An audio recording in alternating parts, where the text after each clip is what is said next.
Welcome to മെഡ്ഹെഡ്. നമ്മൾ നോക്കാൻ പോകുന്ന ഹോസ്പിറ്റൽ മാനുഫാക്ചറിംഗ് ആണ്. എന്തൊക്കെയാണ് ആസ്പെക്ട്സുകൾ, എന്തൊക്കെ കാര്യങ്ങൾ നമ്മൾ നോക്കേണ്ട ആവശ്യമുണ്ടെന്ന് നോക്കാം.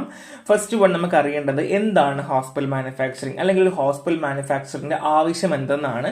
ചില ഹോസ്പിറ്റലുകളുടെ അവിടെ റിക്വയർമെന്റ് അനുസരിച്ച് ചിലപ്പോൾ അവർക്ക് അവരുടെ ഹോസ്പിറ്റൽ തന്നെ മാനുഫാക്ചർ ചെയ്യേണ്ടി വന്നേക്കാം. അത് ഈവൻ ദോ സ്ലോ മൂവിങ് ആയാലും ഫാസ്റ്റ് മൂവിങ് ആയാലും. ഇപ്പൊ ബേസിക്കലി ചില കാര്യങ്ങൾ അവരവരുടെ ഹോസ്പിറ്റലിൽ തന്നെ മാനുഫാക്ചർ ചെയ്യേണ്ടി വരും. അതായത് ഇപ്പോൾ water for injection, parallel preparation, small volume, large volume, ഇപ്പോൾ non sterile liquid preparation, externals, bulk preparation, അങ്ങനെ ഒരുപാട് ചെയ്യാറുണ്ട് കേട്ടോ. ചിലതൊക്കെ സ്ലോ മൂവിങ് ആയിരിക്കും കൂടുതൽ ഒരു മാനുഫാക്ചർ ചെയ്യുക. ചിലത് അവർക്ക് ഡിപ്പെൻഡിങ് അപ്പോൺ അവരുടെ എത്രയാണോ സോഴ്സിംഗ് ഉള്ളത് ആ സോഴ്സിംഗ് അനുസരിച്ചൊക്കെ അവർക്ക് ചെയ്യാൻ പറ്റും. കൂടുതലും ഐ ഫ്ലൂയിഡ്സ് ആണ് നമ്മൾ ചെയ്ത് കാണാറുള്ളത് കേട്ടോ. അപ്പോൾ ഇത്രയാണ് ഹോസ്പിറ്റൽ മാനുഫാക്ചറിംഗ് ബ്രീഫ് ഇൻട്രൊഡക്ഷൻ പറയുവാണെങ്കിൽ. സോ നെക്സ്റ്റ് വൺ, നമ്മൾ ഒരു ഹോസ്പിറ്റൽ മാനുഫാക്ചറിങ് ചെയ്യണമെങ്കിൽ എന്തൊക്കെ ഫാക്ടേഴ്സ് നമ്മൾ നോക്കണം, നമ്മുടെ എക്കണോമിയെ ബാധിക്കുന്ന രീതിയിൽ, അല്ലെങ്കിൽ ഹോസ്പിറ്റലിന്റെ മാനുഫാക്ചറിംഗിൽ എക്കണോമിയെ ബാധിക്കുന്ന ഫാക്ടേഴ്സ് എന്തൊക്കെ. The first one is manufacturing requirement. നമ്മൾ ആദ്യം അറിയേണ്ടത് ഒരു കാര്യം നമ്മൾ മാനുഫാക്ചർ ചെയ്യാൻ പോവുകയാണെങ്കിൽ അതിന് റിക്വയർമെന്റ് നമുക്ക് ആവശ്യമുണ്ടോ ഇല്ലയോ എന്നുള്ളതാണ്. എങ്ങനെ റിക്വയർമെന്റ് അറിയുന്നത്? കൺസെപ്ഷൻ പാറ്റേൺ നോക്കാം, അല്ലെ നമ്മളൊരു സാധനം ചെയ്യുമ്പോൾ അതിന്റെ കൺസെപ്ഷൻ പാറ്റേൺ നോക്കാം. സോ നോർമലി കൺസെപ്ഷൻ എടുക്കുന്നത് AMC എന്ന് പറയും, ആവറേജ് മന്ത്ലി കൺസെപ്ഷൻ എന്നാ പറയാ. So average monthly conception 3 month, 6 month, 12 month. നമ്മൾ എത്രത്തോളം മന്ത് കൂടുന്നു അതനുസരിച്ച് നമുക്ക് ആവറേജ് മന്ത്ലി കൺസെപ്ഷന്റെ ബെസ്റ്റ് റിസൾട്ട് കിട്ടും. സോ AMC എന്ന് പറഞ്ഞാൽ നമ്മൾ എത്രയാണോ മന്ത്ലി കൺസെപ്ഷൻ അത് ഡിവൈഡ് ബൈ നമ്മൾ എത്ര മന്തിന്റെ ആണോ കൺസിഡർ ചെയ്യുക അത് ആണ് നമ്മൾ ചെയ്യുക കേട്ടോ. സോ ആവറേജ് എടുക്കുവാണ് ചെയ്യുക. നെക്സ്റ്റ് മെറ്റീരിയൽ റിക്വയർമെന്റ് ആണ്. അത് റോ മെറ്റീരിയൽ ആകാം, പാക്കേജിംഗ് മെറ്റീരിയൽ ആകാം. നമ്മൾ മാനുഫാക്ചർ ചെയ്യാനായി ആവശ്യമായ എല്ലാ മെറ്റീരിയൽസും മെറ്റീരിയൽ റിക്വയർമെന്റ് അണ്ടറിൽ വരും. So next one is manufacturing staff ആണ്. നമുക്ക് കോമ്പീറ്റ് ആയിട്ടുള്ള അല്ലെങ്കിൽ ക്വാളിഫൈഡ് ആയിട്ടുള്ള ഫാർമസിസ്റ്റുകളൊക്കെ നമുക്ക് ആവശ്യം, അല്ലെങ്കിൽ ടെക്നിക്കൽ സ്റ്റാഫ്സ് ഒക്കെ നമുക്ക് ആവശ്യമാണ്. അതും ഒരു ഫാക്ടർ തന്നെയാണ്. Next one is manufacturing capacity. So basically നമുക്ക് സഫീഷ്യന്റ് എക്യുപ്മെന്റ് കിട്ടുക, ആ എക്യുപ്മെന്റ് പ്ലേസ് ചെയ്യാൻ പറ്റുക, ഓവറോൾ ഹോസ്പിറ്റലിന് എല്ലാ റിക്വയർമെന്റുകളും അവിടെ പ്ലേസ് ചെയ്യാൻ പറ്റണം. അതുകൊണ്ട് തന്നെ മാനുഫാക്ചറിംഗ് കപ്പാസിറ്റി ഒരു സാധനം ഉണ്ടാക്കാനുള്ള അത്രയും ഉണ്ടോ ഇല്ലയോ നമ്മൾ അറിയണം. നെക്സ്റ്റ് മാനുഫാക്ചറിംഗ് എക്യുപ്മെന്റ് ആണ്. അത് പറയേണ്ട ആവശ്യമില്ല, നമുക്ക് എല്ലാവർക്കും അറിയാം മാനുഫാക്ചർ ചെയ്യാനായിട്ട് ഉപയോഗിക്കുന്ന ഹോസ്പിറ്റൽസ് എന്തൊക്കെയാണെന്നല്ലേ. അതിൽ ബേസിക്കലി നമുക്ക് ഒരുപാട് എക്യുപ്മെന്റ്സ് വരും അല്ലെ. ഇപ്പോൾ ബേസിക്കലി IV ഒക്കെയാണ് ചെയ്യുന്നതെങ്കിൽ, അല്ലെങ്കിൽ IV പ്രിപ്പറേഷൻ ആണെങ്കിൽ സ്റ്റെറൈൽ തൊട്ട് ആ ഒരു റൂമും കാര്യങ്ങളും അതിനകത്ത് വരുന്ന എക്യുപ്മെന്റുകളും ആ എക്യുപ്മെന്റ്സുകളുടെ മെയിൻ്റെനൻസും ഒക്കെ ഈ മാനുഫാക്ചറിങ് എക്യുപ്മെന്റ് അണ്ടറിൽ വരുന്നതാണ്. ബേസിക്കലി നമുക്ക് എല്ലാവർക്കും അറിയാം എക്യുപ്മെന്റ് എന്ന് പറഞ്ഞു കഴിഞ്ഞാൽ അത് മാനുഫാക്ചറിംഗ് ഹെൽപ്പ് ചെയ്യാറുണ്ട്. മാനുഫാക്ചറിംഗ് തൊട്ട് ഫൈനൽ ഔട്ട്പുട്ട് വരെ ഒരുപാട് എക്യുപ്മെന്റ്സ് നമ്മളെ ഹെൽപ്പ് ചെയ്യാറുണ്ട്. നെക്സ്റ്റ് ഓപ്പറേറ്റിംഗ് കോസ്റ്റ് ആണ്. അവിടെ എന്ന് വെച്ചാൽ നമ്മൾ ഉപ്പ് തൊട്ട് കർപ്പൂരം എന്ന് പറയുന്നത് പോലെ തന്നെ സൂചി മുതൽ പേപ്പർ വരെ എന്ന് പറയുന്ന അവസ്ഥ തന്നെയാണ്. നമുക്ക് എല്ലാ കാര്യങ്ങളും ഡയറക്റ്റും ഉണ്ട് ഇൻഡയറക്റ്റും ഉണ്ട്. സോ ബേസിക്കലി അവിടെ cost of material, cost of labour and cost of building, maintenance, insurance policy, അതൊക്കെ വരുന്ന ഓപ്പറേറ്റിംഗ് കോസ്റ്റിനകത്ത് വരും കേട്ടോ. അത് ഡയറക്ട്ലിയും ഇൻഡയറക്ട്ലിയും ആണ്. സോ അത്രയേ ഉള്ളൂ. ഭയങ്കര സിമ്പിൾ ആയിട്ടുള്ള പോർഷൻ ആണ് ഫാക്ടേഴ്സ് അഫക്റ്റിംഗ്. നെക്സ്റ്റ് വൺ നമ്മൾ നോക്കാൻ പോകുന്ന economic consideration in drug manufacturing decision. അതായത് നമ്മൾ ഒരു ഡ്രഗ് മാനുഫാക്ചർ ചെയ്യുന്നതിന് എന്തൊക്കെ കാര്യങ്ങളാണ് നമ്മൾ കൺസിഡർ ചെയ്യേണ്ടത്. The first one is quality. നമുക്ക് എല്ലാവർക്കും അറിയാം അല്ലെ, ഒരു സാധനത്തിന് നല്ല ക്വാളിറ്റി ഉണ്ടായിരിക്കണം, സ്പെഷ്യലി ഫോർ ഡ്രഗ്. നമ്മുടെ ഔട്ട്പുട്ട് എന്ന് വെച്ചാൽ പേഷ്യന്റ് എഫക്റ്റീവ്നെസ്, അല്ലെങ്കിൽ പേഷ്യന്റിന്റെ എത്രയും അവരുടെ ഹെൽത്ത് ബെനിഫിറ്റ്സ്, അല്ലെങ്കിൽ അവരുടെ ഹെൽത്ത് എൻഹാൻസ് ചെയ്യാൻ നമ്മൾ ശ്രമിക്കുക ഡ്രഗ്സ് കൊണ്ട്. അപ്പൊ അതുകൊണ്ട് തന്നെ അതിന്റെ ഇവാലുവേഷൻ ടെസ്റ്റുകളും പോസിറ്റീവ് കാണിക്കണം. ഒരു രീതിയിലും ഒരു ഫോൾട്ടി റിസൾട്ടോ എറർ ഒന്നും കാണാൻ പാടില്ല. സോ ബേസിക്കലി ടെസ്റ്റുകളൊക്കെ എറർ ഫ്രീ ആയിരിക്കണം അല്ലെ. സോ അതുകൊണ്ട് തന്നെ നമ്മൾ ഡ്രഗ് ഇൻ ഹൗസ്, അല്ലെങ്കിൽ നമ്മൾ ക്വാളിറ്റി അസസ് ചെയ്ത് കൊണ്ടായിരിക്കണം നമ്മൾ വാങ്ങുന്ന റോ മെറ്റീരിയൽസ് ആയാലും നമ്മൾ ചെയ്ത ലാസ്റ്റ് ഫൈനൽ ഔട്ട്പുട്ട് വരുന്ന മെറ്റീരിയൽസും ക്വാളിറ്റിയിൽ ഒരു രീതിയിലും കോംപ്രമൈസിങ് പാടില്ല, എറർ ഫ്രീ ആയിരിക്കണം. Okay, next one is quantity ആണ്. സോ ക്വാണ്ടിറ്റി കൊണ്ട് ഉദ്ദേശിക്കുക നമ്മൾ എക്കണോമിക് ഓർഡർ ക്വാണ്ടിറ്റി ഒക്കെ വെച്ചിട്ടാണ് നമ്മൾ നോർമലി അനാലിസിസ് ചെയ്യുന്നത്. EOQ എന്ന് പറയൂട്ടോ, നമ്മളത് പഠിക്കും. ആൻഡ് അത് മാത്രമല്ല നമ്മുടെ പർച്ചേസിങ് കോസ്റ്റ്, അതൊക്കെ നമുക്ക് ക്വാളിറ്റിക്ക് അത് തീരുമാനിക്കാം എന്നുള്ള കാര്യമാണ്. ഇനി അതുമാത്രമല്ല ഡിമാൻഡിങ്, ബേസിക്കലി നമുക്ക് എല്ലാവർക്കും അറിയാം ഹൈ ഡിമാൻഡിങ് ഡ്രഗ്സ് ഉണ്ട്, ലോ ഡിമാൻഡിങ് ഡ്രഗ്സ് ഉണ്ട്.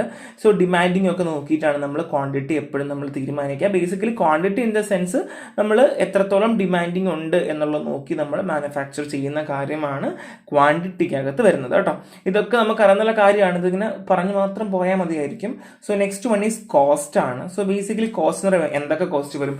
റോ മെറ്റീരിയൽസ് വാങ്ങുമ്പോൾ കോസ്റ്റ് വരും, അത് പർച്ചേസ് പ്രോസസ്സിംഗ് കോസ്റ്റ് വരും, building, machinery, furniture, labour cost വരും, ക്വാളിറ്റി കൺട്രോൾ ചാർജസ് വരും, പാക്കേജിംഗ് കോസ്റ്റ് വരും, ഓഫീസ് കോസ്റ്റ് വരും. അങ്ങനെ ഒരുപാട് രീതിയിലുള്ള കോസ്റ്റുകളും നമുക്ക് ഇതിനകത്ത് വരും.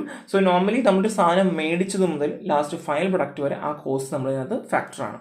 നെക്സ്റ്റ് ഉണ്ട് സർവീസ് ആണ്. സോ സർവീസ് എന്ന് പറയുമ്പോൾ എക്സ്റ്റേണൽ സർവീസ് ഉണ്ട്. അതായത് ഇപ്പോൾ എക്സാമ്പിൾ നമ്മുടെ ഹോസ്പിറ്റലിൽ തന്നെ പുറത്തുനിന്ന് നമുക്ക് സർവീസ് എടുക്കേണ്ടി വരും. അതായത് സപ്ലൈസ്, ഡെലിവറി ഷെഡ്യൂളിംഗ്, അല്ലെങ്കിൽ ഡെലിവറി സപ്പോർട്ടിങ്, ഡെലിവറി ചാർജിങ്, അല്ലെങ്കിൽ യൂണിയൻ ലേബർ ചാർജിങ്, അങ്ങനെ ഒരുപാട് കാര്യങ്ങൾ എക്സ്റ്റേണൽ സർവീസിനകത്ത് വരും. And second one is in house service ആണ്. നമുക്ക് ഇതിനകത്ത് തന്നെ ഹോസ്പിറ്റൽ റിക്വയർമെന്റ് അനുസരിച്ചിട്ട് നമുക്ക് ചിലപ്പോൾ എന്തെങ്കിലും മാറ്റങ്ങൾ വരുത്തേണ്ടി വരും. ആ സർവീസുകളും ഇതിൻ്റെ ഒരു ഫാക്ടർ തന്നെയാണ് കേട്ടോ.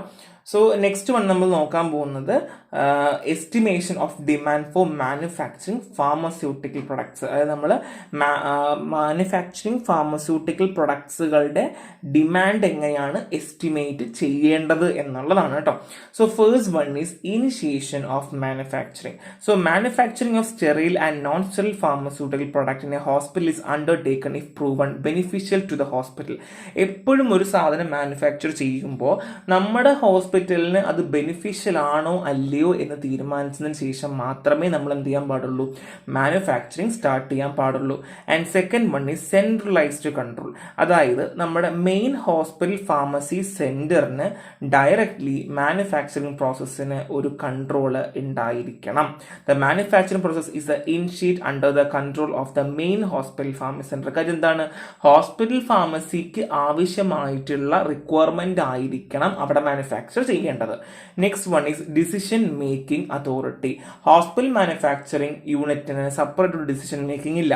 അതായത് എപ്പോഴും ഡിസിഷൻ മേക്കിംഗ്, അതായത് ഏത് ഡോസേജ് ആയിരിക്കണം, എത്ര ചെയ്യണം, എങ്ങനെ ചെയ്യണം എന്ന് പറയുന്നത് അവിടുത്തെ എക്സിക്യൂട്ടീവ് കമ്മിറ്റിയും അവിടുത്തെ ഗവേണിംഗ് ബോഡി, യൂഷ്വലി PTC ഒക്കെ ആയിരിക്കും. സോ അവരാണ് തീരുമാനിക്കുക എന്ത് രീതിയിലുള്ള ഫോർമുലേഷൻ, ഡോസേജ് ഫോം എങ്ങനെ ആയിരിക്കണം എന്നൊക്കെ മാനുഫാക്ചറാണ് തീരുമാനിക്കുന്നത്. ഇനി എസ്റ്റിമേഷൻ പ്രോസസ്സാണ്. അതായത് head of the pharmacy department ഒരു വൈറ്റൽ റോൾ പ്ലേ ചെയ്യുന്നുണ്ട്. കാരണം എന്താണ്? അവരാണ് ഏതൊക്കെ റിക്വയർമെന്റ്, AMC ഒക്കെ പറയുന്നത്. ഇനി പ്രിപ്പറേഷൻ ഓഫ് എസ്റ്റിമേറ്റ് ആണ്.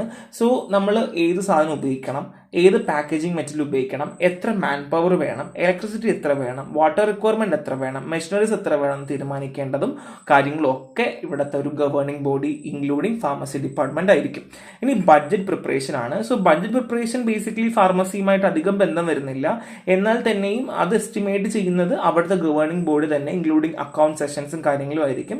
എന്നാൽ തന്നെയും അവിടുത്തെ കാര്യങ്ങളും റിക്വയർമെന്റ്സും ഒക്കെ തീരുമാനിക്കുന്നതും അതനുസരിച്ചിട്ടുള്ള കാര്യങ്ങൾക്കും ഡിപ്പാർട്ട്മെന്റിന് ഒരു ഡയറക്ട്ലി ഒരു കൈയുണ്ട് കേട്ടോ. പക്ഷെ എന്നാൽ തന്നെ കൂടുതലും അക്കൗണ്ടിങ് സെഷൻസ് ആയിരിക്കും ബഡ്ജറ്റ് ഒക്കെ പ്രിപ്പയർ ചെയ്യുക കേട്ടോ. സോ നെക്സ്റ്റ് വൺ നമ്മൾ method of estimation of demand.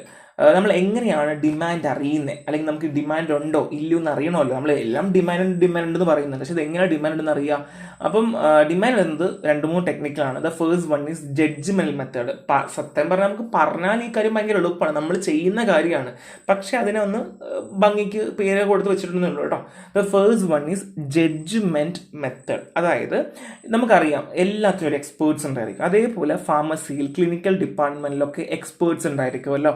അവരുടെ അടുത്ത് നമ്മൾ തീരുമാനങ്ങൾ എടുക്കുന്നത് അവരോട് ചോദിച്ചതിന് ശേഷം നമ്മൾ കാൽക്കുലേറ്റ് ചെയ്തിട്ടാണ് ഒരു തീരുമാനം നമ്മൾ ജഡ്ജ്മെന്റ് മെത്തേഡ് എടുക്കുന്നത്. സോ ഈ മെത്തേഡ് അത്ര വലിയ ഫീസിബിളായ കാര്യമല്ല. കാര്യം നമുക്കൊരു ആക്യുറസി എന്ന് പറയുന്നത് കുറച്ച് കുറവാണ്. And next one is past history analysis ആണ്. ഞാൻ നേരത്തെ പറഞ്ഞതുപോലെ AMC പറഞ്ഞില്ലേ, ആവറേജ് മന്ത്ലി കൺസപ്ഷൻ എന്നൊക്കെ പറഞ്ഞതുപോലെ തന്നെ AYC ചെയ്യും, ആവറേജ് ഇയർലി കൺസപ്ഷൻ നോക്കും. സോ ഇയർലി കൺസപ്ഷൻ ഒക്കെ എടുത്ത് നോക്കിയതിനു ശേഷം നമ്മൾ ഡേറ്റ ഒക്കെ പെർഫോം ചെയ്തതിന് ശേഷം നമുക്ക് എത്രയാണ് കൺസപ്ഷൻ പാസ്റ്റ് ഹിസ്റ്ററി വെച്ചിട്ട് അനാലിസിസ് ചെയ്യുന്ന പരിപാടിയാണ് past history analysis. And next one is casual model method ആണ്. സോ ഇത് ജഡ്ജ്മെന്റ് മെത്തേഡിനെയും പാസ്റ്റ് ഹിസ്റ്ററി അനാലിസിസിനെയും കൂടെ കമ്പൈൻ ചെയ്തൊരു മെത്തഡാണ്. ഇപ്പം എക്സാമ്പിൾ പറയുവാണെങ്കിൽ ഇപ്പം എത്ര ഹോൾ ബ്ലഡ് ആവശ്യമുണ്ടെന്നും എത്ര അഡ്മിഷൻസ് എമർജൻസി വാർഡിലും കാഷ്വാലിറ്റിയിലും ഉണ്ട് എന്ന് നോക്കിയതിന് ശേഷം തീരുമാനിക്കും. അതുപോലെ, അതായത് എത്ര നമുക്ക് വേണ്ടി വരും അല്ലെങ്കിൽ എത്ര ബ്ലഡ് നമുക്ക് വേണ്ടി വരും നമ്മൾ തീരുമാനിക്കുന്നത് പോലെ. അതായത് അവിടെ ജഡ്ജ്മെന്റ് നടക്കുന്നുണ്ട്, പാസ്റ്റ് ഹിസ്റ്ററി നടക്കുന്നുണ്ട്. ജഡ്ജ്മെന്റ് എന്താണ്, ഇത്രയും പേര് അഡ്മിറ്റ് ആണ് കാഷ്വാലിറ്റി അല്ലെങ്കിൽ എമർജൻസി വാർഡിൽ, അപ്പോൾ ഇത്രയും പേർക്ക് ബ്ലഡ് വേണ്ടി വരും, അത് ജഡ്ജ്മെന്റ്. ഇനി ഹിസ്റ്ററി എന്ന് പറഞ്ഞാൽ ഇതിന് മുന്നേ എത്രത്തോളം ബ്ലഡ് നമുക്ക് ഇത്ര പേർക്ക് കൊടുക്കേണ്ടി വന്നിരുന്നു. ഇപ്പൊ 10 പേര് അഡ്മിറ്റ് ചെയ്തെങ്കിൽ അത് എത്ര പേർക്ക് നമുക്ക് ബ്ലഡ് കൊടുക്കേണ്ടി വന്നിരുന്നു ഒരു കണക്ക് കൊടുക്കും.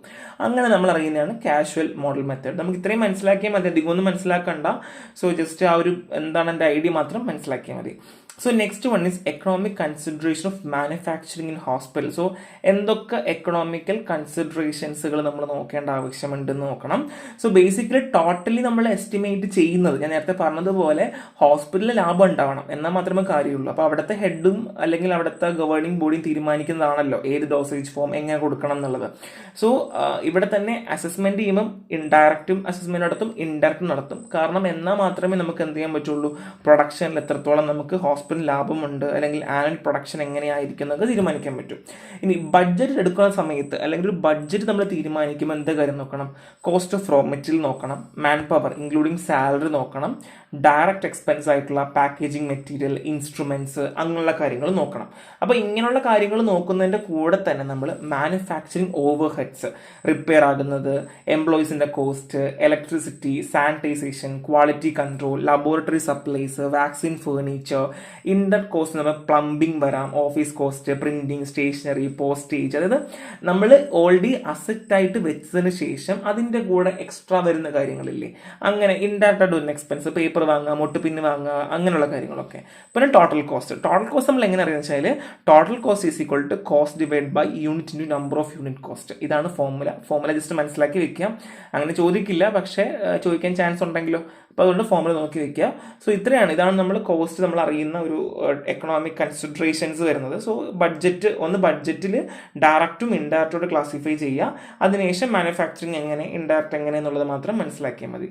അത്രയേ ഉള്ളൂ. നമുക്ക് മാനുഫാക്ചറിങ് പറയുവാണെങ്കിൽ ഭയങ്കര സിമ്പിൾ ടോപ്പിക്കാണ്, നിങ്ങൾ അധികം ടൈം എടുത്ത് പഠിക്കേണ്ട ആവശ്യമില്ല, അവിടെ ടൈം എടുത്ത് പഠിക്കുന്നതൊന്നുമില്ല. അപ്പോൾ next one is difference between small volume parental and large volume parental ആണ്. എന്താ സ്മോൾ വോളിയം പാരന്റൽ? 100 ml താഴെ വരികയാണെങ്കിൽ, അല്ലെങ്കിൽ 100 ml താഴെയോ അല്ലെങ്കിൽ 100 ml വരെ വരുന്നതിനെയാണ് നമ്മൾ സ്മോൾ വോളിയം പാരന്റൽ എന്ന് പറയുന്നത് തന്നെ സ്റ്റെറൈലാണ്, പൈറോജൻ ഫ്രീ ആണ്, ഇൻജക്റ്റബിൾസ് ആയിരിക്കും. ഇനി ലാർജ് വോളിയം പാരന്റൽ ആണെങ്കിലോ അത് എന്തായിരിക്കും, സ്റ്റെറൈലാണ്, പൈറോജൻ ഫ്രീ ആണ്, എന്നാൽ കൂടുതൽ 100 ml കൂടുതലായിരിക്കും അതിൻ്റെ കണ്ടന്റ്. 1 liter വരെ നമുക്ക് പോകാറുണ്ട് കേട്ടോ. സോ കൂടുതലൊക്കെ നമുക്ക് എല്ലാവർക്കും അറിയാം, ഇറിഗേഷന് വേണ്ടി അല്ലെങ്കിൽ diagnostic agent, blood collection, anti കൊയാഗുലൻസിലൊക്കെയാണ് നമ്മൾ കൂടുതലും ലാർജ് വോളിയം പാരന്റൽസ് എന്ന ക്ലാസിഫിക്കേഷൻ കാണുന്നുള്ളത്. സോ സ്മോൾ വോളിയം പാരന്റലിൽ aqua solution can be administrate only by IV route because of local irritation. So small volume parenteral എങ്ങനെ, നമ്മൾ IV മാത്രമേ കൊടുക്കാറുള്ളൂ. കാര്യം എന്തുകൊണ്ടാണ്, ഇറിറ്റേഷൻ വരുന്നത് കൊണ്ട്.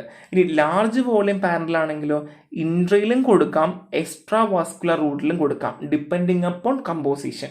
മറ്റടുത്ത് എന്താ, IV മാത്രമേ കൊടുക്കാൻ പറ്റുള്ളൂ. ലാർജ് വോളിയം ആണെങ്കിൽ എന്താ, ഇൻട്രയും എക്സ്ട്രാ വാസ്കുലർ റൂട്ടിൽ കൊടുക്കാം, ഡിപ്പെൻഡിങ് അപ്പോൺ കമ്പോസിഷൻ. ഇനി സ്മോൾ വോളിയം എന്ന് പറഞ്ഞാൽ കുഞ്ഞു വയലുകളിലോ ആംബ്യൂൾസിലോ ആണ് പാക്ഡ്. സോ സിംഗിൾ യൂസ് ആയിരിക്കും മോസ്റ്റ് ഓഫ്ലി. സോ ലാർജ് വോളിയം ആണെങ്കിൽ വലിയ കണ്ടെയ്നേഴ്സ് ആയിരിക്കാം, ഗ്ലാസ് ബോട്ടിൽ, പിന്നെ പ്ലാസ്റ്റിക് അല്ലെങ്കിലൊക്കെ ആയിരിക്കും. 1 liter കപ്പാസിറ്റി ആയിരിക്കും ഉണ്ടായിരിക്കുക. സോ ലാർജ് വോളിയം പാരന്റൽസ് ഒക്കെ നമ്മൾ ഉണ്ടാക്കിയിട്ടുണ്ട്. നമ്മൾ ഫാർമസിയിൽ ഇൻ ദ സെൻസ് നമ്മൾ ലാബിലൊക്കെ നമ്മൾ ഒരുപാട് ഉണ്ടാക്കിയിട്ടുള്ളവരായിരിക്കും. സോ നിങ്ങൾക്ക് അറിയായിരിക്കും എന്താണ് സ്മോൾ വോളിയം, എന്താണ് ലാർജ് വോളിയം എന്നറിയാം, അല്ലെങ്കിൽ ഫാർമസി വർക്ക് ചെയ്യുന്നവർക്കും അറിയായിരിക്കും അല്ലേ. സോ സ്മോൾ വോളിയം എന്ന് പറയുമ്പം എക്സാമ്പിൾ എന്ന് പറഞ്ഞാൽ എന്തൊക്കെ വരാം, ഒന്ന് ഡെന്റൽ പ്രൊഡക്ട്സ് ആകാം, അല്ലെങ്കിൽ അലർജിക് എക്സ്ട്രാക്ട് ആകാം, ഡയഗ്നോസ്റ്റിക്സ് ആകാം, ബയോളജിക്കൽ ഡയഗ്നോസ്റ്റിക്സ് ആകാം, ലിപ്പോസോംസ്, ലിപ്പിഡ്സ് ഒക്കെ ആകാം. ലാർജ് വോളിയം ഞാൻ നേരത്തെ പറഞ്ഞതുപോലെ എന്താണ്, Ringer solution, petrol dialysis, irrigation solution, diagnostication. So നമ്മളിതൊക്കെ സ്യൂട്ടിക്സിൽ കാര്യമായിട്ട് പഠിക്കും. സോ നമുക്ക് അത്രയും വേണ്ട, കാര്യം മാത്രം മനസ്സിലാക്കി വെച്ചാൽ മതി. ഇനി അങ്ങോട്ടുള്ള എല്ലാ ടോപ്പിക്കും നമ്മൾ സ്യൂട്ടിക്സിൽ പഠിക്കുന്ന കാര്യമാണ്. സോ ഇനി എന്തൊക്കെ ഫെസിലിറ്റി റിക്വയർമെന്റ്സ് ആണ് നമുക്ക് വേണ്ടത്? സോ ബേസിക്കലി ഒരു സ്റ്റെറൈൽ മാനുഫാക്ചറിങ്ങിന് ഡ്രഗ് ആൻഡ് കോസ്മെറ്റിക് ആക്ട് 1914 പ്രകാരം നമുക്ക് കുറച്ച് കാര്യങ്ങൾ അത്യാവശ്യമാണ്. Hot air steriliser, cold storage refrigerator, labelling and packing unit, filter press, sintered glass funnel, filling and sealing unit, settling filters, water still, storage for distilled water, storage for amphor and vials, washing unit, storage unit, leakage test unit. So നമ്മൾ ഇത് ഓരോന്നെടുത്ത് പഠിക്കും കേട്ടോ. കുറേയൊക്കെ നമ്മൾ സ്യൂട്ടിക്സിൽ പഠിക്കുന്ന കാര്യമാണ്. So leakage test means നമുക്ക് evaluation ടെസ്റ്റുകളൊക്കെ important ആയിട്ടുള്ള കാര്യമാണ്. അതിൽ ചോദ്യങ്ങൾ പ്രതീക്ഷിക്കാം. സോ ലേ ഔട്ട് എങ്ങനെ ആയിരിക്കണം എന്നുള്ളതാണ്. നമുക്ക് അറിയാം പണ്ട് മുതലേ നമ്മൾ പഠിക്കുന്ന അല്ലെങ്കിൽ ഇമ്പോർട്ടൻസ് കൊടുക്കുന്ന ഒരു ഭാഗമാണ് ലേ out for A sterile product area. The first one is cleanup area. നമുക്ക് എല്ലാവർക്കും അറിയാം സ്റ്റെറിൽ ഏരിയ ആണ്. മൈക്രോ ഓർഗാനിസം അല്ലെങ്കിൽ പൈറോജൻ ഫ്രീ ആയിരിക്കണം. തുടക്കം മുതൽ അവസാനം വരെ ഒരു എറർ ഉണ്ടാവാൻ പാടില്ല. ഒരു എറർ കണ്ടു കഴിഞ്ഞാൽ ഫുള്ളി ഡിസ്കാർഡ് ചെയ്യേണ്ടി വരുന്ന ഒരു പ്രശ്നം കൂടെ സ്റ്റെറിൽ പ്രൊഡക്റ്റ് ഏരിയക്ക് ഉണ്ട്. So the first one is cleanup area. നമുക്ക് എല്ലാവർക്കും അറിയാം എന്തൊക്കെയാണ് അവിടെ ക്ലീൻ ചെയ്യുന്ന കാര്യങ്ങളും. ഫസ്റ്റ് കാര്യം നമ്മൾ ക്ലീനപ്പിംഗ് ആണ് അല്ലെ, ഫുൾ ക്ലീനപ്പിംഗ്. അവിടെ നമ്മളെല്ലാം ബേസിക് കാര്യങ്ങൾ ചെയ്യും. So preparation or compounding area, aseptic area, quarantine area, finishing and packing area and service area. And next one is എന്തൊക്കെയാണ്, quality control area, office, pre entry washroom, gowning area. So basically ഇതിങ്ങനെ എടുത്തെടുത്ത് ഓർത്തിട്ട് പഠിക്കേണ്ട ആവശ്യമില്ല. നമുക്ക് അറിയാം എന്താ gowning area എന്താണ്, അസെപ്റ്റിക് കണ്ടീഷൻ ചെയ്യാൻ വേണ്ടി പേഴ്സൺസിന് വേണ്ടിയിട്ട് ഡ്രസ്സ് മാറുന്ന കാര്യമാണ്. പ്രീ എൻട്രി വാഷ്റൂം എന്ന് പറഞ്ഞാൽ നമുക്ക് എല്ലാവർക്കും അറിയാം ക്ലെൻലിനെസ് വേണ്ടിയിട്ടാണ്. ഓഫീസ് ഏരിയ അഡ്മിനിസ്ട്രേഷൻ ഡോക്യുമെന്റേഷൻ ആണ്. ക്വാളിറ്റി കൺട്രോൾ ആക്ടിവിറ്റീസ് നടക്കുന്ന കാര്യമാണ്. ഞാൻ ഓരോരോ കുഞ്ഞു ഡെഫിനേഷൻ കൊടുത്തിട്ടുണ്ട്, എൻ്റെ ആവശ്യമില്ല, മേലെ ഉള്ളതിനൊന്ന് എലാബറേറ്റ് ചെയ്ത് വെച്ചിട്ടുണ്ടേ ഉള്ളൂ. അസെപ്റ്റിക് ഏരിയ എന്താണ്, അസെപ്റ്റിക് കാര്യങ്ങൾ മീൻസ് നമ്മൾ അസെപ്റ്റിക് കണ്ടീഷൻ മെയിൻറ്റെയിൻ ചെയ്യുന്ന ഏരിയ ആണ്. ഇനി ക്വാറന്റൈൻ ഏരിയ നമ്മൾ മെറ്റീരിയൽസ് സ്റ്റോർ ചെയ്യുന്ന ഏരിയ, ടെമ്പറലി സ്റ്റോർ ചെയ്യുന്ന ഏരിയ ആണ്. Finishing and packing area last finish ചെയ്യുന്ന ഏരിയ ആണ്. സർവീസ് ഏരിയ തന്നെ നമുക്ക് സ്മൂത്ത് ഓപ്പറേഷൻസിന് വേണ്ടിയിട്ട് നമ്മൾ സപ്പോർട്ടീവ് സർവീസും കാര്യങ്ങളും ചെയ്യുന്നതാണ് സർവീസ് ഏരിയ. സോ ഇതിൻ്റെ ഒന്നും ആവശ്യമില്ല.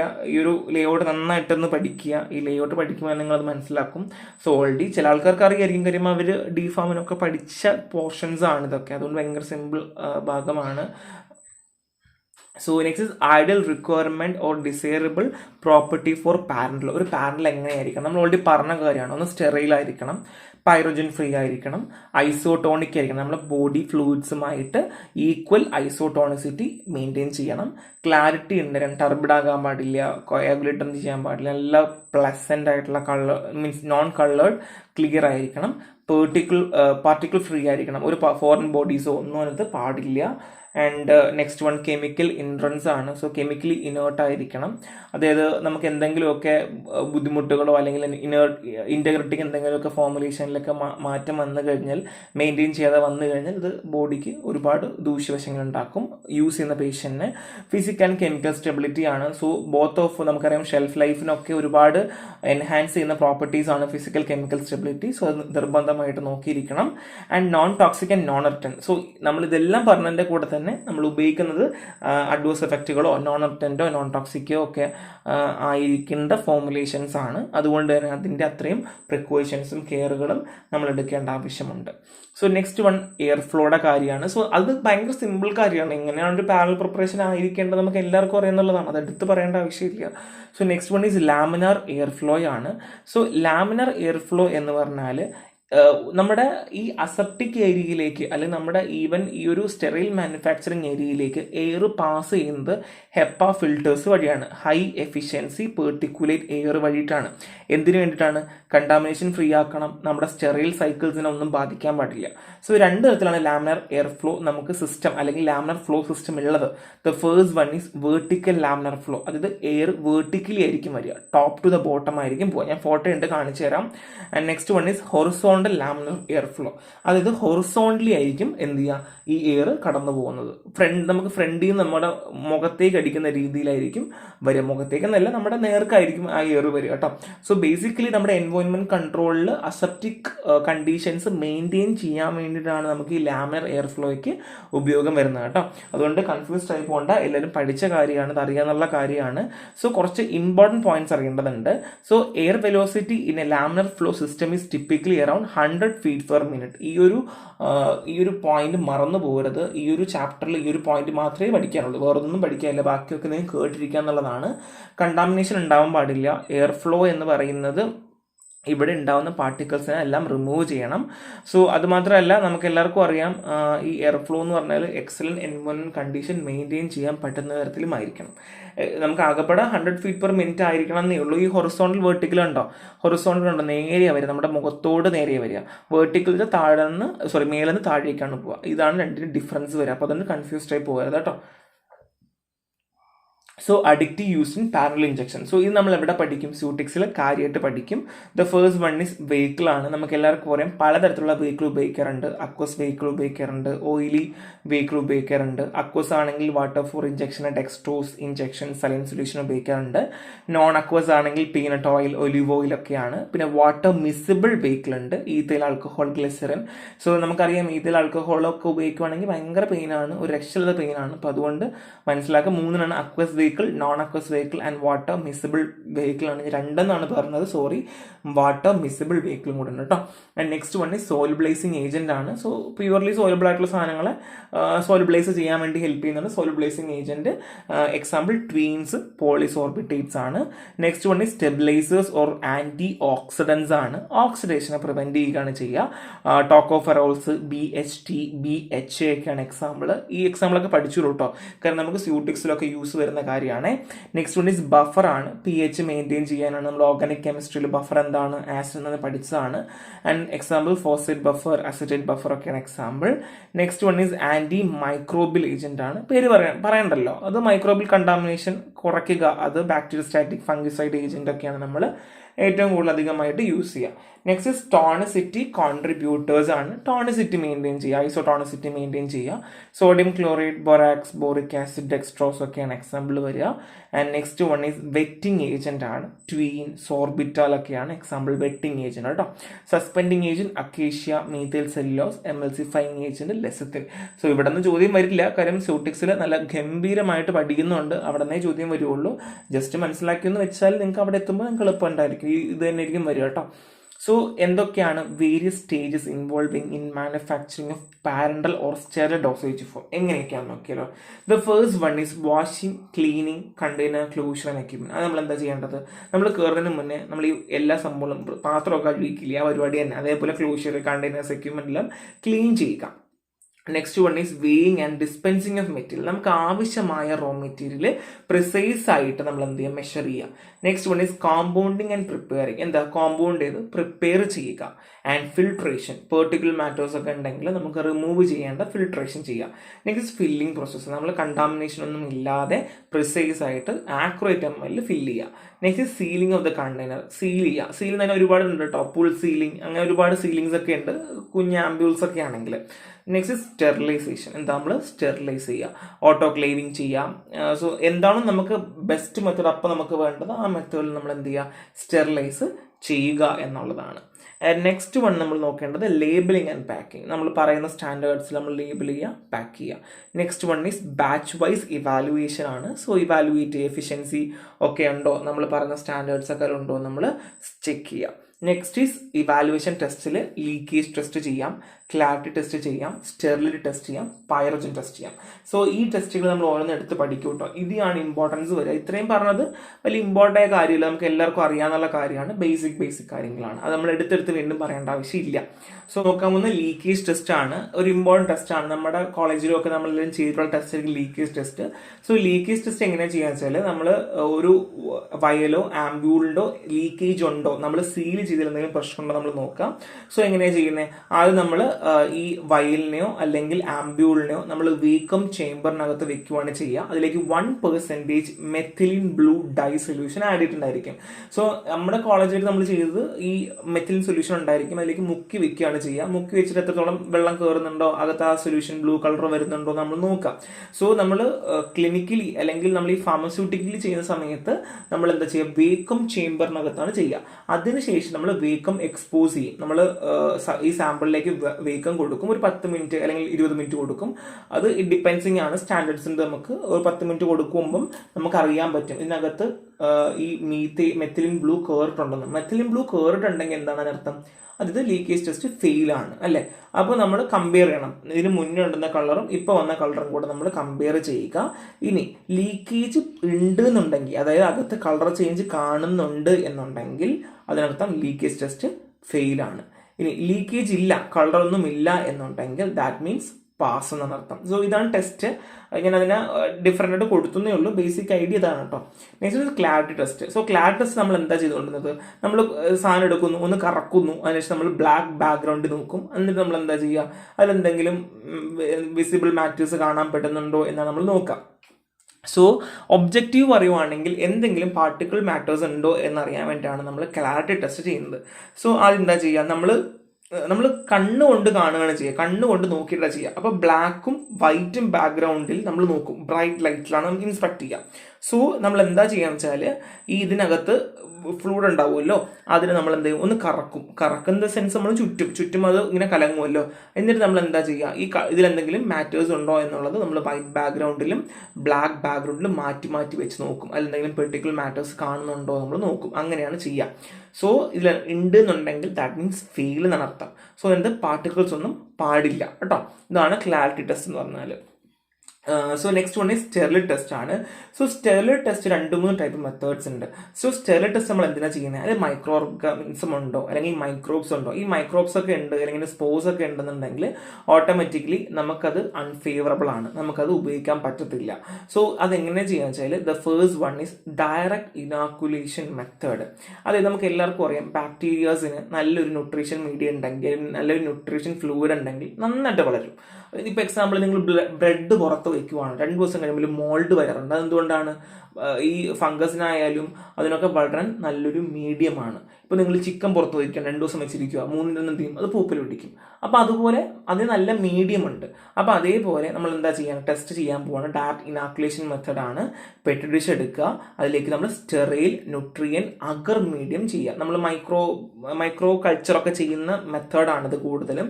സോ അതിലേക്ക് നമ്മൾ എന്താ ചെയ്യുക, എന്നിട്ട് ഈ ന്യൂട്രീഷൻ മീഡിയക്കകത്ത് നമ്മൾ ഇനോക്കുലേറ്റ് ചെയ്യുക. നമ്മൾ ഉണ്ടാക്കിയ സാധനം ഇനോക്കുലേറ്റ് ചെയ്യുക, ഇൻക്യുബേറ്റ് ചെയ്യുക, അതിനുശേഷം ടർബിഡിറ്റി ഉണ്ടോ ഇല്ലയോ എന്ന് ചെക്ക് ചെയ്യുക. അങ്ങനെയാണ് നമ്മൾ സ്റ്റെറിലിറ്റി അറിയുക. സോ മിക്കവാറും കൺഫ്യൂസ്ഡ് ആയിട്ടുണ്ടാവും എല്ലാവരും. അതെന്താണെന്ന് വെച്ചാൽ നമ്മളൊരു പെട്രി ഡിഷ് എടുക്കുന്നു, ഓക്കെ, ഇങ്ങനെ ഉണ്ടാവുക പെട്രി ഡിഷ്. ഇനി അത് നമ്മൾ അഗർ ആഡ് ചെയ്യുന്നു, അഗർ ആഡ് ചെയ്യും. അതിനുശേഷം നമ്മൾ എന്ത് ചെയ്യുന്ന വെച്ചാൽ ഇനോക്കുലേറ്റ് ചെയ്യും. അത് നമ്മുടെ കയ്യിൽ ഇങ്ങനെ ഒരു സാധനം ഉണ്ട് കേട്ടോ, അത് നമ്മൾ ഈ ഫ്ലൂയിഡിനത് മുക്കിയതിനു ശേഷം ഇങ്ങനെ സ്ട്രീക്ക് ചെയ്യും, പയ്യെ സ്ട്രീക്ക് ചെയ്യും. അപ്പോൾ ഇതിൽ മൈക്രോ ഓർഗാനിസം ഉണ്ടെങ്കിൽ, ന്യൂട്രീഷൻ മീഡിയ ഉണ്ടല്ലോ, അപ്പോൾ അതുകൊണ്ട് എന്ത് ചെയ്യും, ഇത് ഗ്രോ ചെയ്യും. സോ ബേസിക്കലി ഇതിനകത്ത് മൈക്രോ ഓർഗാനിസം ഉണ്ടെങ്കിൽ അത് ഗ്രോ ചെയ്ത് ഒരു ടർബിഡിറ്റി ഫോം ചെയ്യും. ഇത്രയേ ഉള്ളൂ സംഭവം, പരിപാടി ഇത്രയേ ഉള്ളൂ. 7 ദിവസം നമ്മൾ ഇൻക്യുബേറ്റ് ചെയ്യുകയാണ് ചെയ്യുക. സോ ഇതുണ്ടെന്നുണ്ടെങ്കിൽ, അതായത് ഇങ്ങനെ ടർബിഡിറ്റി കാണുന്നുണ്ടെന്നുണ്ടെങ്കിൽ അത് സ്റ്റെറൈലല്ല, ടർബിഡിറ്റി ഇല്ല എന്നുണ്ടെങ്കിൽ അതെന്താണ്, സ്റ്റെറൈലാണ്. സോ മൈക്രോ ഓർഗാനിസം ഫ്രീ ആണെന്ന് നമുക്ക് മനസ്സിലാക്കാം. സോ നോൺ സ്റ്റെറിൽ പ്രൊഡക്റ്റ് ആണെന്നും സ്റ്റെറിൽ പ്രൊഡക്റ്റ് എങ്ങനെയാണെന്ന് നമുക്ക് ഇന്ന് മനസ്സിലാക്കാൻ പറ്റുന്ന ടെസ്റ്റാണ് സ്റ്റെറിലിറ്റി ടെസ്റ്റ് എന്ന് പറഞ്ഞാൽ കേട്ടോ. Next one is membrane filtration മെത്തേഡാണ്. അതായത് നമ്മൾ 0.4 μm പൊറോസിറ്റി അല്ലെങ്കിൽ ഹോളുള്ള ഫിൽറ്ററിലൂടെ നമ്മൾ കടത്തി വിടുകയാണ് ചെയ്യുക. നമ്മൾ ഫിൽട്ടർ ചെയ്തതിന് ശേഷം നമ്മൾ എന്ത് ചെയ്യുന്നു, ഈ സാധനങ്ങളെ നമ്മുടെ കയ്യിലുള്ള സാമ്പിൾ എന്ത് ചെയ്യുന്നു, ഈ 0.45 μm സ്റ്റെറൈൽ മെംബ്രെയിൻ ഫിൽട്ടർ വഴി നമ്മൾ കടത്തിവിടുന്നു. ഫിൽട്ടറേഷന് ശേഷം membrane is washed with sterile dilute fluid to eliminate any trace of bacteriostatic agent. നമ്മൾ എന്ത് ചെയ്യും, എന്നിട്ട് ഈ മെംബ്രെയിൻ ഫിൽട്ടർ നമ്മൾ എന്ത് ചെയ്യുന്നു, നന്നായിട്ട് വാഷ് ചെയ്ത് നോക്കും. അതിനകത്ത് എന്തെങ്കിലും ഉണ്ടോ, ബാക്ടീരിയോസ്റ്റേറ്റിക് ഏജന്റ് എന്തെങ്കിലും കിടപ്പുണ്ടോ നോക്കും. എന്നിട്ട് നമ്മൾ എന്ത് ചെയ്യുന്നു, ഇതിനെ ന്യൂട്രിയൻ അഗർ മീഡിയത്തിലേക്ക് വെക്കുന്നു. എന്നിട്ട് നമ്മൾ നേരത്തെ പറഞ്ഞ സെയിം പരിപാടി ഇൻക്യുബേറ്റ് ചെയ്യുന്നു. 20 ഡിഗ്രി സെൽഷ്യസിൽ ഒരു 7 ദിവസം നമ്മൾ ഇൻക്യുബേറ്റ് ചെയ്യുന്നു. എന്നിട്ട് നമ്മൾ നോക്കും, അതിനകത്ത് ടർബിഡിറ്റി ഉണ്ടെങ്കിൽ മൈക്രോ ഓർഗാനിസം ഉണ്ട്, അങ്ങനെയാണെങ്കിൽ ഫെയിൽ, ഇല്ല എന്നുണ്ടെങ്കിൽ പാസ്. സെയിം സാധനം, അതായത് നമ്മൾ സാധനത്തിന് മെംബ്രെയിനിൽ കൂടെ വാഷ് ചെയ്യുന്നു. അപ്പം 0.45 μm കൂടിയ സാധനങ്ങൾ എന്ത് ചെയ്യുന്നു, പാസ് ചെയ്യില്ല, കിടക്കും. അത് വെച്ചിട്ട് നമ്മൾ എന്ത് ചെയ്യുന്നു, അത് ബാക്ടീരിയോസ്റ്റാറ്റിക് ഏജൻസ് ആയിരിക്കും മിക്കവാറും. കാരണം ബാക്ടീരിയോസ്റ്റാറ്റിക് ഏജന്റിന് മോർ ദാൻ 0.45 μm ആണ്. അപ്പോൾ അതുകൊണ്ട് നമുക്ക് എന്ത് ചെയ്യാൻ പറ്റും, അത് വെച്ച് നമുക്ക് ടെസ്റ്റുകൾ അറിയാൻ പറ്റും. സോ എന്തിനാണെന്ന് മാത്രം മനസ്സിലാക്കിയാൽ ഇത്ര ഇങ്ങനെ റിസൾട്ട് ഇന്റർപ്രിട്ടേഷൻ അങ്ങനെ പഠിക്കേണ്ട ആവശ്യമില്ല. കാരണം നമുക്ക് PSൽ അങ്ങനത്തെ ചോദ്യങ്ങൾ വരില്ല. ചോദ്യങ്ങൾ വരുവാണെങ്കിൽ എന്തിനു വേണ്ടി ചെയ്യുന്നു, അത് എത്രയിൽ ചെയ്യുന്നു, എങ്ങനെ അത് മാത്രമേ വരൂ. ഇങ്ങനെ ഇത്രയും നമുക്ക് തിയറി ബേസ്ഡ് വരില്ല. നിങ്ങൾ വായിക്കുമ്പോൾ അത് മനസ്സിലാക്കിയാൽ മതി കേട്ടോ, അത്രയും ഡീറ്റെയിൽ ആയിട്ട്. Next one is pyrogen testing ആണ്. സോ നമുക്ക് പൈറോജൻ മെറ്റീരിയൽസ് ഉണ്ടോ, അതായത് pyrogen are the metabolic product of microbes, അതായത് ഈ മൈക്രോബുകളില്ലേ, ഈ മൈക്രോ ഓർഗാനിസം, ഇതിൻ്റെ മെറ്റാബോളിക് പ്രൊഡക്റ്റുകളാണ് എന്ത്, പൈറോജൻ. സോ ഇതുണ്ടെങ്കിൽ നമ്മുടെ ബോഡി ടെമ്പറേച്ചർ എലിവേറ്റ് ചെയ്യും, നമുക്ക് നല്ല കാര്യമല്ല. സോ പൈറോജൻ ടെസ്റ്റ് ചെയ്യുന്നത് രണ്ട് രീതിയിലാണ്. ഒന്ന് റാബിറ്റ് മെത്തേഡ് ചെയ്യും, അതായത് നമ്മുടെ റാബിറ്റിൻ്റെ ചെവിയിലേക്ക് നമ്മൾ ഈ സൊല്യൂഷൻ ഇഞ്ചെക്ട് ചെയ്യും, എന്നിട്ട് റാബിറ്റിൻ്റെ ബോഡി ടെമ്പറേച്ചർ നമ്മൾ ചെക്ക് ചെയ്യുകയാണ് ചെയ്യുക. അത് നമുക്കൊരു പ്രോട്ടോകോൾ ഉണ്ട്. 3 healthy rabbits are selected for the test are highly sensitive to pyrogen. നമ്മൾ 3 healthy rabbitsനെ എടുക്കും, റാൻഡംലി ചൂസ് ചെയ്യുകയാണ് ചെയ്യുക കേട്ടോ. അതിനുശേഷം നമ്മൾ എന്ത് ചെയ്യുന്നു, സാമ്പിൾ അവരുടെ ഇയർ വെയിനിൽ, ചെവിയിൽ കൂടെ ഇഞ്ചെക്ട് ചെയ്യുന്നു. അതിനുശേഷം റെക്റ്റിൽ കൂടെ നമ്മൾ എന്ത് ചെയ്യുന്നു, നമ്മൾ അവർക്ക് ടെമ്പറേച്ചർ ചെക്ക് ചെയ്യുകയാണ് ചെയ്യുക. So any rabbit showing A rice in temperature 0.6 degree Celsius, 0.6 ഡിഗ്രിയോ അല്ലെങ്കിൽ അതിൽ കൂടുതലോ കാണിക്കുന്നുണ്ട് എന്നുണ്ടെങ്കിലോ, അല്ലെങ്കിൽ നമ്മൾ സമ്മ് ചെയ്യുമ്പോൾ 3 പേര് നമ്മൾ കാൽക്കുലേറ്റ് ചെയ്യുമ്പോൾ 1.4 കൂടുകയോ ആണെന്നുണ്ടെങ്കിൽ അതിൽ പൈറോജൻ ഉണ്ട്. അതർത്ഥം നമുക്ക് ഉപയോഗിക്കാൻ പറ്റില്ല. റാബിറ്റിന് പനി വന്നാൽ നമുക്കത് ഉപയോഗിക്കാൻ പറ്റില്ല എന്നുള്ളതാണ്. സോ ഈ ടെസ്റ്റിനൊക്കെ ഒരുപാട് ആൾക്കാർ പ്രൊട്ടസ്റ്റ് ചെയ്യുന്നുണ്ട്. കാരണം ഇങ്ങനത്തെ ടെസ്റ്റുകൾ ചെയ്യാൻ പാടില്ല, ആനിമൽസ് ക്രൂവൽറ്റി ആണ്. ശരിയാണ്, ആനിമൽ ക്രൂവൽറ്റി ആണ്. ഒരുപാട് ഓൾട്ടർനേറ്റീവ് ടെസ്റ്റുകളുണ്ട്. ഇനി അങ്ങോട്ട് വരുന്ന ടെസ്റ്റുകൾ ഫുൾ ആനിമൽ ക്രൂവൽറ്റി തന്നെയാണ്. Next one is Lal test അല്ലെങ്കിൽ BET, ബാക്ടീരിയൽ എൻഡോടോക്സിൻ ടെസ്റ്റ് എന്ന് പറയും. സോ ഇതുമൊക്കെ ഭയങ്കര ഒരുപാട് പ്രൊട്ടസ്റ്റുകൾ നേരിടുന്ന ടെസ്റ്റുകളാണ്. ലാൽ ടെസ്റ്റ് അല്ലെങ്കിൽ ലിമുലസ് അമീബോസൈറ്റ് ലൈസേറ്റ് എന്ന് പറയും. ഈ ടെസ്റ്റ് നമ്മൾ ചെയ്യുന്നത് ഒരു ക്രാബിലാണ് ചെയ്യുക കേട്ടോ. സോ ഒരു ഹോഴ്സ് ഷൂ ക്രാബ് എന്ന് പറയും. അതിൻ്റെ ക്രാബിൻ്റെ ബ്ലഡിൽ നമ്മൾ ഈ സൊല്യൂഷൻ ഒഴിക്കുകയും ആ ബ്ലഡ് കൊയാഗുലേറ്റ് ആവുകയാണ് എന്നുണ്ടെങ്കിൽ അതിൽ പൈറോജൻ ഉണ്ട് എന്നർത്ഥം ആണ് പറയുക. സോ ഈ ലാൽ ടെസ്റ്റ് ചെയ്യുന്ന ഈ ഹോഴ്സ് ഷൂ ക്രാബ് ഒരുപാട് എൻഡേഞ്ചർ സ്പീഷീസ് ലിസ്റ്റിൽ വന്നിട്ടുണ്ട്. പല മാനുഫാക്ചറിങ് കമ്പനികളും പറയുന്നത് എൻ്റെ ബ്ലഡ് ഫുള്ളി എടുക്കില്ല, കുറച്ചെടുത്തിട്ട് അതിനെ തിരിച്ച് കടലിലേക്ക് വിടുന്നതാണ് പറയുന്നത്. പക്ഷേ അങ്ങനെ സർവൈവ് ചെയ്യുന്ന ക്രാബുകൾ വളരെ എണ്ണത്തിൽ കുറവാണ്. ഈ മാനുഫാക്ചറിങ് കമ്പനിക്കാരെന്താ ചെയ്യുക, ഫുള്ളും അവരുടെ ബ്ലഡ് വലിച്ചു കുറ്റിയെടുക്കും, എന്നിട്ട് കാൽഭാഗം കൊണ്ടിടുക. അപ്പോൾ അത് വെള്ളത്തിൽ ചെല്ലുമ്പോൾ നഷ്ടപ്പെട്ടു പോയി മരിച്ചു പോവുകയാണ് ചെയ്യുക കേട്ടോ. സോ ലാൽ റിയേജൻ്റ് അഡിഷൻ ആണ്. സോ ഞാൻ പറഞ്ഞതുപോലെ ഇത് അതിൻ്റെ ഹോഴ്സ് ഷൂ ക്രാബിന് എടുക്കുക. സോ നമ്മൾ ഈ ലാൽ റിയേജൻ ഉണ്ട്, നമ്മൾ ഇതിലേക്ക് സൊല്യൂഷൻ ആഡ് ചെയ്യുകയാണ് ചെയ്യുക. സോ നമ്മൾ 30 മിനിറ്റ് നമ്മൾ നോക്കും സാമ്പിൾ വെച്ചിട്ട്. സോ ഈ ടെസ്റ്റ് എന്ന് വെച്ചാൽ നമുക്ക് അത് കൊയാഗുലേറ്റ് ആവുകയാണ് എന്നുണ്ടെങ്കിൽ അതെന്താണ്, പൈറോജൻ ഉണ്ട് എന്നർത്ഥം എന്നാണ്. സോ എന്തൊക്കെയാണ് ലാൽ ടെസ്റ്റിന് അഡ്വാൻറ്റേജ്? ഒന്ന് സിംപ്ലിസിറ്റി, ഭയങ്കര എളുപ്പമാണ്. കാരണം എന്താണ്, ഹോഴ്സ് ക്രാബിനെ കുത്തി ബ്ലഡ് എടുത്താൽ മതിയല്ലോ, അപ്പോൾ തന്നെ സാധനമായില്ലേ. ആൻഡ് ക്വിക്ക് റിസൾട്ട്, പെട്ടെന്ന് കിട്ടും. കാരണം 30 മിനിറ്റ് കൊടുത്താൽ നമുക്ക് കിട്ടും. റാബിൻ്റെ കേസിൽ അങ്ങനെയല്ല. റാബിൻ്റെ കേസ് ഒരു 8 to 9 hours എടുക്കും ടെമ്പറേച്ചർ ഡെവലപ്പ് ആവാൻ വേണ്ടിയിട്ട്. ആനിമൽ ഫ്രണ്ട്ലി ആണ്, അതായത് റാബിറ്റിനെ ഉപയോഗിക്കേണ്ടി വരുന്നില്ല. പിന്നെ എത്തിക്കൽ കൺസിഡറേഷൻ ഉണ്ടെന്നാണ് പറയപ്പെടുന്നത്. ആൻഡ് ഗ്രേറ്റ് സെൻസിറ്റിവിറ്റി, കാര്യം ലാൽ ടെസ്റ്റിന് ഭയങ്കര സെൻസിറ്റീവ്, റാബിറ്റ് ടെസ്റ്റിനേക്കാളും സെൻസിറ്റീവ് ആണ്. കാര്യം ബോഡി ടെമ്പറേച്ചർ ഡിപ്പെൻസ് അല്ലേ. സോ കോസ്റ്റ് എഫക്റ്റീവ് ആണ്, അത്ര വലിയ കോസ്റ്റ് ഒന്നും വരുന്നില്ല. എക്യുപ്മെൻറ്റ്സ് വരുന്നില്ല, ആനിമൽസിനെ അത്ര നമുക്ക് വളർത്തേണ്ട ആവശ്യം വരുന്നില്ല എന്നുള്ളതൊക്കെയാണ്.